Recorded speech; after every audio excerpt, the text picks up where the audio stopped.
Hello to everybody. Thank you for the introduction.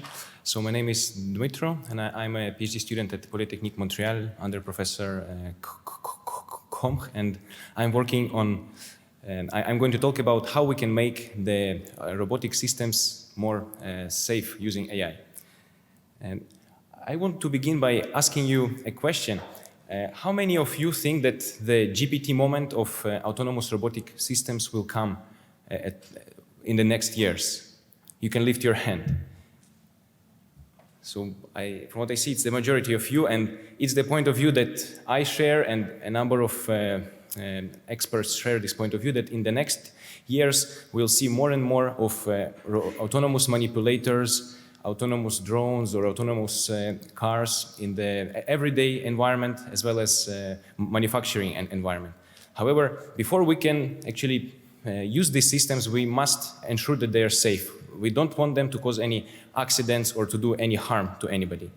And an important stage in this is to actually perform a very thorough testing of these robotic systems. So what is the testing? It's when I'm mentioning this, I talk first of all about running tests in a simulated environment, because we want to detect the failures in the virtual environment rather than the real one in the first place. And a test is a complex specification file which describes the environment where our system operates. For instance, it can be specification of a road topology the vehicle needs to follow, locations of pedestrians, locations of different objects, etc. Then to generate these tests, we can formulate an optimization problem where we aim to maximize the number of failures we find, and run a global search algorithm, for example, genetic algorithm. We will start by generating some random tests, then apply some search operators on it, evaluate them, and select the best ones and repeat the stages.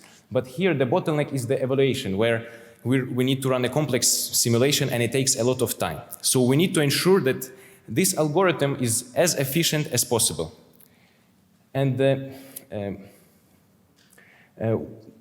as I mentioned before, the representation is very complex. And these algorithms were designed to operate on very simple representations, such as array of real numbers. So we hypothesized that we can improve the efficiency of these genetic algorithms by using a very efficient and compact representation. And we suggest to obtain this representation by using machine learning algorithms such as variational autoencoders that can learn a very compact representation. So how it works?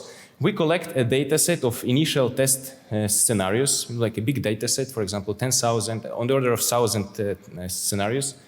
And then ideally they should be good tests, like they should meet the constraints of the problem. They can come from the domain knowledge or from some real world tests. Then we pass them through this autoencoder model, and as it trains, it learns some inherent, like its own representation of these tests, which we call a latent space or latent representation.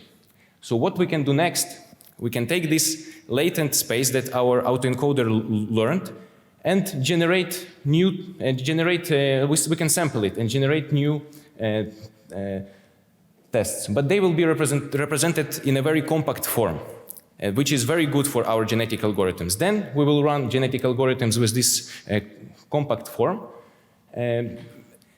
To obtain the final tests, we'll simply need to decode them using the decoder that we trained. So we did preliminary experiments with two systems under tests. It was an autonomous driving car that needed to follow a lane, and also an autonomous drone that was avoiding obstacles. And we tried different, like random algorithm and different genetic algorithms. And we found that when we are using variational autoencoder, when we are using this latent space, it allows to increase the number of failures we find with genetic algorithm to up to 4 times for the first use case and up to 2 times for the second use case. So we think that using combination of genetic algorithms and machine learning is very promising to make these robotic systems safer, and hopefully it approaches the moment where we can see them in the real world and they're safe. Thank you for your attention.